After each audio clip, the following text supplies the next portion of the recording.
Hello, I'm Dennis Morgeson, Agent for Horticulture Education in Washington County.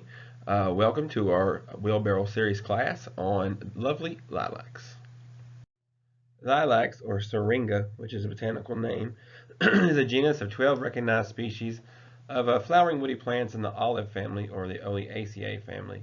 You can see there by the green, that's the native range. It goes from there on over into parts of Southeast Asia. Um, they are native to the woodlands and scrub areas of southeastern Europe and on over into eastern Asia. It's commonly cultivated in temperate areas, which is pretty much the majority of the northern hemisphere. Most of the United States, those areas are just fine for growing lilacs. The lilac is the genus is also closely related to ligustrum or privet. Some of you may have had privet hedges in the past. They also are a good plant for larvae of some Lepidoptera species. Those are butterflies and moths. These happen to be moths in this instance, including the copper underwing, the scalped oak, and the Svenson's copper underwing. This is the copper underwing moth here. This one is also native to our area. Syringa was formally described in 1753 by Carl Linnaeus. Linnaeus was pretty much the father of classifying plants. The genus name Syringa is derived from the ancient Greek word syrinx, meaning pipe or tube, and it refers to the hollow branches of Syringa vulgaris. This is Syringa vulgaris here. This is a common or old-fashioned lilac. This is what most of you are probably used to or seeing in old homesteads and in some of your parents' and grandparents' gardens. The English common name for lilac is from the French lilac, meaning bluish, which I guess that makes sense if you think about it. It is kind of a bluish tint to the flower. There is some symbolism with the lilac plant in Greece, Lebanon, and Cyprus. The lilac is strongly associated with Easter because it flowered around the same time, kind of like it does here. It's also called there Paschallia. In the poem When the Lilacs Last and the Dooryard Bloomed by Walt Whitman, the lilacs are a reference to Abraham Lincoln. And then the Syringa vulgaris is the state flower of New Hampshire because it's symbolic of the hardy character of the men and women of the Granite State. My only question is, as far as being the state flower, I kind of think the plant should be native to there, and we know that lilac is native to Southern Europe and parts of Asia. The lilacs have attractive foliage and flowers, you can see in these pictures. They're a versatile, versatile flowering shrub. They have a wide range of uses in the home garden. They're good border plants if you pick the smaller varieties. They're good as corner plantings for kind of covering a corner wall. Good for windscreens if you get the larger varieties, and even flowering hedges. You can see in this picture here, this old hedge of lilac here looks pretty nice, and you can see how it would block out or screen out anything you might not want to take a look at during the growing season. Lilacs display very delicate flowers. However, they are among the most hardy ornamentals that we can add to our garden. Some of these varieties can survive winter temperatures of minus 60 degrees Fahrenheit. If you look at our plant hardiness map there, Kentucky, where most of Kentucky is in 6B or 6A, there's a little question there. There's even parts of Kentucky now that are in 7. So with our warming planet, we're closer and closer to that 7 all the time. Some of the new plant hardiness zone maps, like the Arbor Day has out, they've already got us in 7. They're suited to most places in the U.S. except the far southern reaches. Once you get down around the Gulf Coast, Florida, Southern California, Southern Texas, it's just too warm during the winter time, so these don't go into a dormancy state like they need to, so they don't set flower buds. So those are the areas where it's just not suited. But for most of the country, these plants are just fine for us to plant. In the United States, lilacs are often, you see them often grow and continue to flower for many years, even when being totally neglected. Normally, the only care they need is to keep them in bounds. They do, most varieties send up root suckers and they tend to spread, making large clumps. In the United States, we can often also see lilacs growing on long forgotten homesteads, much like peonies and daffodils you see today. Also, the lilacs will be seen growing in rows a lot of time. And this was because lilacs were often planted near outhouses, and as outhouses were moved to new locations, They would pull a sprout up from the lilac and plant next to it. As you can imagine, having plants that have a fragrant flower next to an outhouse back in those days was probably a bonus. As far as size, there's a wide range in size of lilacs with many different cultivars out there. They can range in size from 3 feet to 30 feet tall, and many can remain under 10 feet. Many of you may not realize, but lilacs come in a lot of different colors now, even doubles and singles. The colors can include white, violet, blue, true lilac, pink, magenta, purple, variations of these colors, even two-tone flowers. The blooms do depend on variety as far as bloom time and where you live. They can even bloom earlier or later depending on the weather or the season in your particular area. But if you pick correctly, you can get lilacs that maybe you could have a lilac blooming in your yard from April through June in Kentucky. So we can get a pretty long bloom time out of these just by picking varieties based on when they do like to flower. There are many species and kinds of lilacs. Extensive breeding have made different species look very much alike. Today it's kind of hard to even for botanists to tell the difference in different species because so much hybridizing has taken place and crossing. Among the best types of syringa for our gardens are described in the following slides. The common lilac is Syringa vulgaris. That's what most of you are probably familiar with. This is what you're going to get from this class whenever the plants come in. It's the best known of all the lilacs in the United States. It has a very strong fragrance. It can be as tall as 20 feet, and the flowers are fragrant, usually lilac colored. It's kind of our true lilac, what we think of when we think of lilac. They can be of different hues, and you can get common lilac varieties now that are in different colors as well. The leaves are heart-shaped and smooth, like most of the vulgaris types are. We have the Persian lilac. This is Syringa persica. The Persian lilacs can grow at a height of 10 feet. They do have fragrant flowers as well, are a pale lilac color, and are about half the size of those of the common lilac. So if you're looking for a smaller plant, this is the one going to fit the bill there. The leaves are a little narrower, as you can see in the photos there, and they do droop a little bit. This one does make a nice hedge, though. Then we have the Chinese lilac. This is Syringa chinensis. It is a cross between the Persian and the common lilac. It is somewhat taller than the Persian. It is fragrant as well. It also has the lilac purple flowers. It's about the same as our regular lilacs. They do appear in great profusion. So it is a heavy bloomer, and you can tell that the bloom is more towards the end of the stems and a little bit longer than on the common lilac. Little leaf lilac or Syringa microphylla is a round, low bush-like plant. It seldom grows more than 5 feet, so it's a plant that is really nice if you want to put it somewhere and not have to worry about it overgrowing or needing to trim it or anything. It produces these little small, late blooming flowers. It's very fragrant as well. Both the flowers, the leaves and the flowers of this species are small, so this is more of just a smaller all-around plant. You see these at a lot of garden centers and places now being sold. But it doesn't have as showy a flower, I don't think, as the other lilacs. And now we have the dwarf Korean lilac. This is the lilac that you see also sold at a lot of garden centers. It is a short bush, has a little leaf on it, seldom gets more than 4 feet tall. So it's one of those that you can put in a landscape bed and you don't have to do much maintenance to it, which is probably the biggest draw for this plant right now. It does have a nice fragrance when in flower though. And lastly, we come to the tree lilac, which resembles a small tree. It can reach a height of 30 feet, and in early summer, it's one of the latest bloomers. The tree lilac produces these nice, spectacular clusters of off-white privet-like flowers. You can even see how these are kin to the privet by the leaf shape and the flowers on some of these. The common variety is the Japanese tree lilac, which produces huge clusters of these yellow-white flowers late in the season. It's one of our latest blooming lilacs. It probably is the latest blooming lilac. And it can grow 25 to 30 feet tall. Most commonly, you would buy your nursery grown plants for planting around the house and garden. You can see one here that's just growing in a nursery container. Plants should be 2 to 4 feet tall, which is big enough to stand transplanting. You can also buy larger plants that are balled and burlapped if you like. These grow relatively fast, so for the difference in the price, I'm probably just going to go ahead and plant a smaller plant.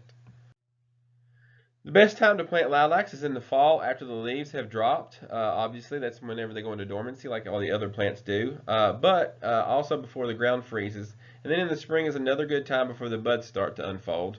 We live in an area where we don't have a really extreme winter temperature, so we can get by with planting fall or spring. If you do order a lilac through mail order, it's likely going to come bare root. A bare root plant needs to be planted immediately upon receipt. If not, you need to keep that root system moist and keep the plant cool. A refrigerator is the best place to do that if you've got room or if you've got one that's dedicated to plant material or to gardening. Lilacs grow best in open areas that offers good drainage. They don't like to have wet root systems. They do need room to grow and prefer full sun. However, they will grow in part shade. They just won't flower quite as well, and they may become a little bit leggy. But they are pretty tolerant of a wide growing area. However, their preferred location is full sun. Lilacs, like most other plants, do prefer a loam soil that isn't too rich. If your soil is too rich, if you emit it too much, you put too much manure or organic material, or if you fertilize too much, you can reduce your bloom. Also, this plant likes a neutral or slightly alkaline soil, which is pretty much close to what we have around here. We're slightly acidic, but these grow just fine. They do not like a heavily acidic soil, so you do not want to plant your lilac in a bed with plants that have to have an acidic soil, say like azaleas or rhododendrons or something like that, because those two are going to constantly need the opposite with regards to what their pH is going to be. If a soil is very poor or hard and heavy, or heavy clay, manure, compost, or peat can be worked in. That'll help loosen it. Just don't overdo it with the compost and the manure because, again, you don't want it to be too rich because the plants won't bloom as well. When you plant these, you want to dig a hole big enough to accommodate the roots without bending and breaking them. You want to work in about a half a cup of 10-10-10 fertilizer into the hole. This will promote the development of a good, strong root system, and it'll also hasten the establishment of the plant, which, especially if it's a bare root plant, you want to get those new roots out into that soil pretty quickly. Then you want to backfill around the plant with the soil taken from the hole.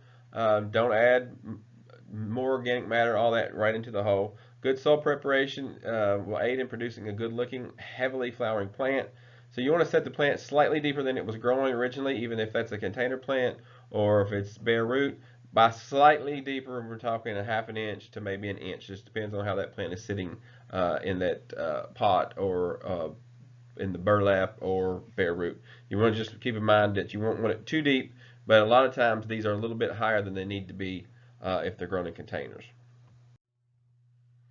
Then you want to water the plant in well, obviously. Also, never put a dry root ball in the ground. It takes a lot more water after that's gone in the ground to penetrate that root ball than it does by just watering from the top while it's in a container.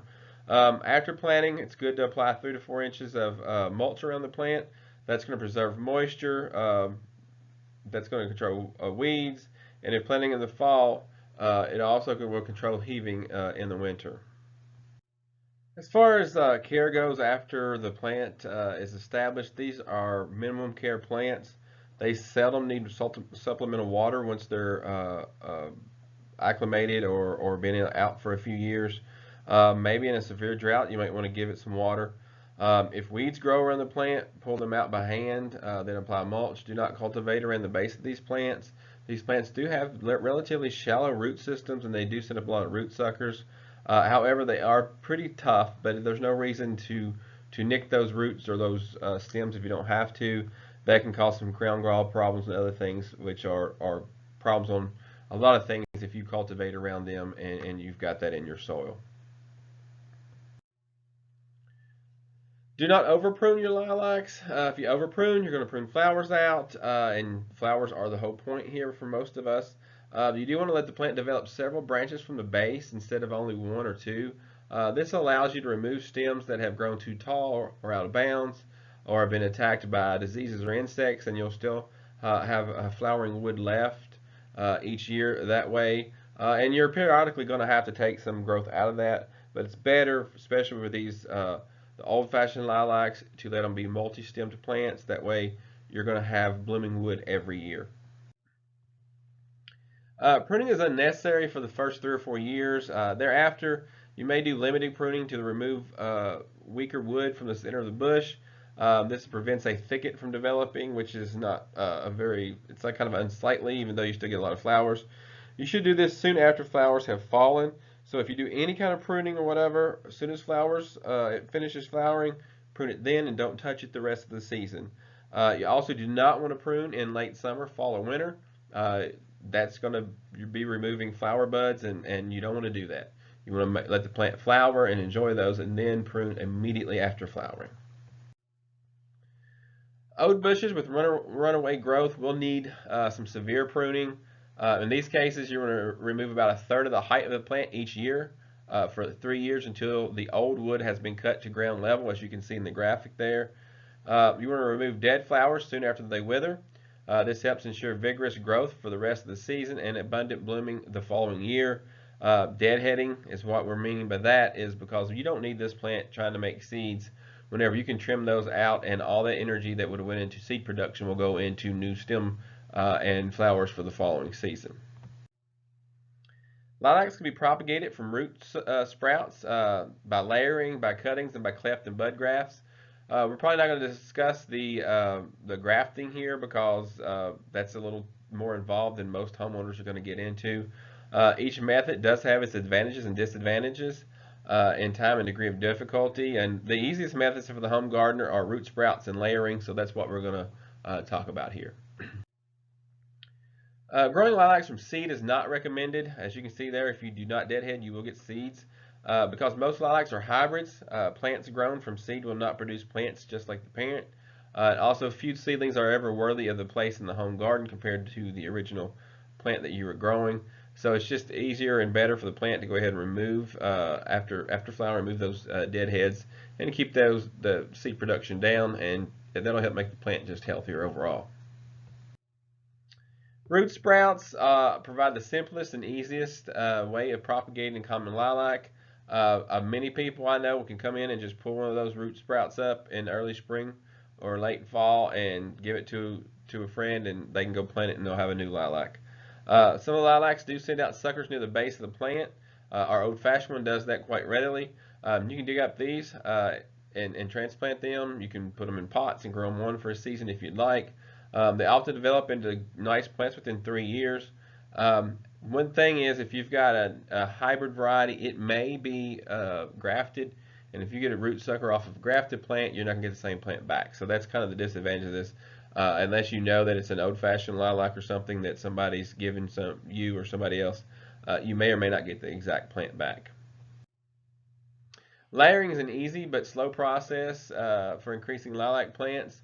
The new plants are identical to the parent plant because we're basically rooting a stem off of the top portion of the plant, which if it had been grafted would have been what you were wanting. Even if it was growing its own root, it would still be the same. It is a good method for propagation for the home gardener because it takes limited equipment, but it does take time.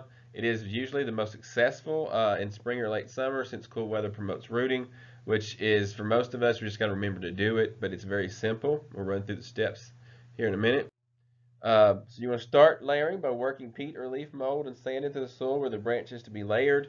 Basically, you're going to bend a branch over next to that plant. So next to that plant is where you're going to work in some of this organic material.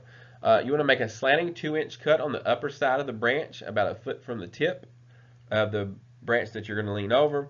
Don't have to, but if you put a little rooting hormone on it, that's going to aid in root development. So you want to bend the branch down, fasten it to the ground at a point between the trunk and the wound. So this is just using a little metal clip here. You can use a wooden peg. You can use a rock if you want to. It doesn't matter, just something to hold that branch down between the plant and the wound on the stem that you just did. You want to bend the tip upward at the wound and do a little half twist to kind of open the wound up. You need that wound a little opened. That way that rooting hormone gets in there. Also, that gives moisture into the middle of that stem, and it kind of encourages that plant that, hey, this is a pretty big wound here. We may need to grow some roots out of this system. So then you want to place another peg or wire or rock to hold it down. And you can see in the graphic there that you don't see the peg and the rock, but if you did the sprout that's pulled over, there would be a rock on the side towards the main plant, and then another rock towards the tip of the plant just to hold that down. Then you want to mount 3 or 4 inches of firmly packed soil over the wound. Place straw or leaf mold over the wound or mulch to keep it moist. And then all you have to do is wait from that point. If you layer in the spring, the branch should develop roots by the following spring, so that's about a year there. If you layer in the fall, the roots may develop by the second spring, which is about a year and a half. I think you'll probably get rooting a little faster than that, but you want to get a nice root system started before you cut that plant. When the roots develop, you can cut the new plant from the parent. It's good to leave that new plant in place for 3 or 4 weeks to recover from the shock of being cut, because it was still getting fed from the main parent plant, even though it had its own root system, was taking up water and nutrients as well. But once you cut that, that's a little shock to it. So just give it a little time to acclimate before you transplant it. As far as pests for lilacs, they're pretty low pests. There's a few major ones that you'll see on these. The most common one around here is powdery mildew.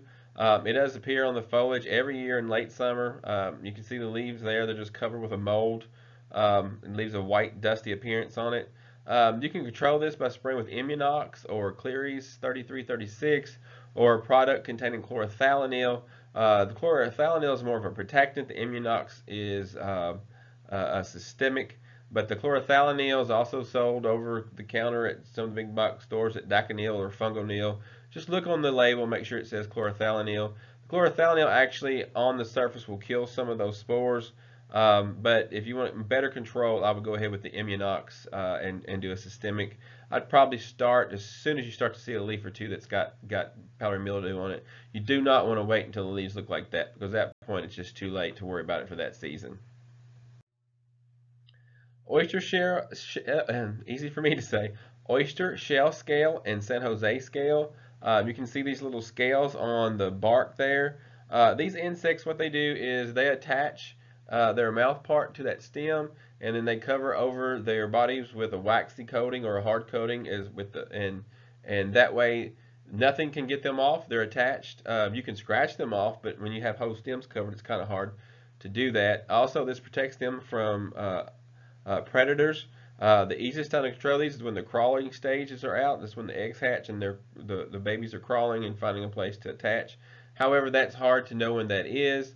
So the best thing to do is go ahead and do a control, and you can try some of these insecticides that they recommend, but you've got to somehow get it into the plant or under that shell, because that shell protects the insect itself. But if you know when the crawling stage is out, they're easy to kill. That's with malathion, carbaryl, which is 7, or acephate, which is orthene. But if you've got a big population of these and you don't know when those crawlers are coming out, which most of us don't, the easiest thing to do is use a systemic like Bayer Advance for trees and shrubs. You can apply that in the fall. During the winter, that'll take that chemical up, and you'll have protection come spring. This is imidacloprid in this product. It's not good for bees, so I wouldn't do it very often. It is systemic. There is a little research on that some of this could come through the flowers in the spring. That's why if you plant in the fall, you've got some time for that to get in the plant, but not at a high concentration, but enough to kill these scales, because these scales do feed during the wintertime too. Lilac borers are another one that you see, especially when your lilacs start to get bigger. As the name suggests, these do burrow into the wood of the plant. Sometimes they'll leave small amounts of sawdust as evidence that lets you know that, hey, there's something burrowing into my plant. The larvae are creamy white caterpillar-looking insects. They're about 3/4 inches long. The larvae concentrate on old branches because, again, they're eating wood and burrowing. But they can go after a healthy new wood, but usually it's an older branch that's probably not as productive as some of the other ones. It's especially damaging to grafted plants, because remember, the grafted plant, if the top goes, you only have the root system left, which is a different lilac than what you actually bought or wanted at the top. On the old-fashioned lilacs, you can just trim out those larger branches that may have bore holes in it, and you can grind those or burn those, and you can get rid of those borers that way. This is also an ash borer, different than the emerald ash borer, which is the invasive species. This is our native one, which does attack ash, but hardly ever kills an ash tree like the emerald ash borer does. But this insect does do ash and lilac. That's why we have the crossover in the names there. You can see the picture here. You see it on the last picture where the adult looks like a wasp. Well, and then you had the larva, which looks like a caterpillar. If you look at the top picture here, this is whenever the larva actually pupated into the wasp, and this is the wasp when it comes out of the branch. It kind of leaves back that exoskeleton and slides on out. If you know you've got borers and you see the sawdust, you can always try to run a brush or a wire up in that hole and maybe kill one. You've got a chance at doing that. But again, that's going to be a hit or miss. If it's an old branch, just go ahead and trim it out, burn it, shred it, whatever, and you'll kill if there's anything in there. Also, you can just go ahead and do, if you know you've had a heavy infestation of borers before, go ahead and do a season of Bayer Advance for trees and shrubs. That'll go ahead and kill the larvae in there and get rid of that the adult population that will come later that would still lay eggs and increase in their population. So what's out there? There's so many varieties out there, more than most of us even realize. These are some of the fancier, nicer varieties that I'm going to just hit on here.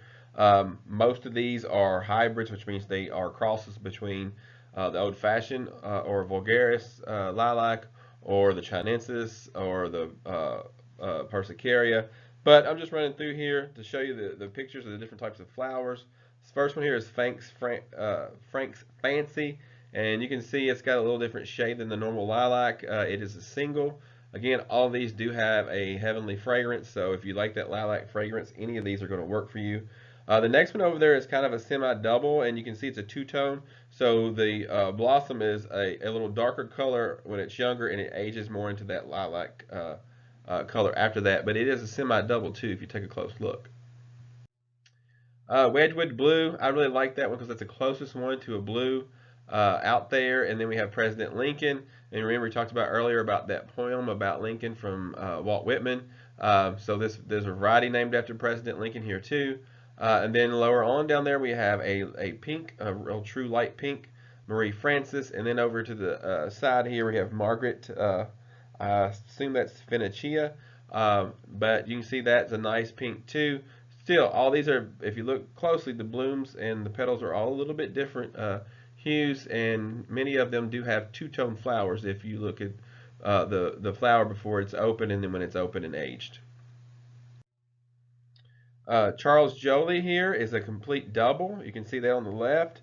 It's a more of a magenta color, and then we have Arch McKeon, which to me is more of a purple, starting to get into more of that grape purple look then. Now we have some whites. There's pure whites out there now too. We have Fiala Remembrance, and then this name here, I don't know how to say that, Krasavitsa Moski, I guess. But you can see here, they got a semi-double, and we have a complete double. We have a kind of a creamy white, and we have a pure white. So there's a lot of subtle differences in a lot of these varieties if you start to take a closer look. And now we're down to a few slides of just some varieties that don't really fit into the classes with the other ones. I guess they'll call these novelties, although they're beautiful. We have Excel there. And you can see the bloom is more open. It's not a complete cluster, more like maybe an astilbe or something like that. And then we have Sensation, which I love Sensation. It's beautiful. I like the petals with the little line, a little white around the edges. It's a really nice one. Beautiful bloom, big bloom on that one, and it smells great as well. And if you're looking for something really different, there's a yellow lilac now. We have Primrose here on the left, a really pretty buttery yellow, and then we have Ivory Silk over to the right. This Ivory Silk, if you look at the flowers, and if you went back and looked at the tree lilac, they have more of a similar flower, a lot smaller petals and lots of flowers, but just not as big and showy as some of the other varieties. So, if you have any questions, you can always post them in the comment section on Facebook. You can send a Facebook message. I'll also be uploading this to the YouTube channel, so you can always go back and watch it there as well. Also, the office is open. Someone's here. I'm here at least 2 days a week, but I'm always around on my cell phone. So if you call, they'll give you my number, or they'll send me your number and I'll call you back. So just remember, we are open. For those that were getting plants for this, they are not here. I got word last week that they haven't been dug yet. They've had some problems. These are from the north, so they're up in Wisconsin. So don't worry, they'll still be dormant when they get here. But I assume that they've been having some issues with the virus up there as far as getting workers in the fields and things. Also, if you looked at the weather lately, they've had snow not too long ago. So when they're here, I'll give you a call and you can pick those up. If you want a copy of the PowerPoint, you can always come by the front window here at the office, or you can wait and there'll be a copy of the PowerPoint stapled to your plants whenever they come in. Again, if you have any questions, you can give me a call at the office at 859-336-7741, or you can call me on my cell at 859-481-5475. Happy gardening.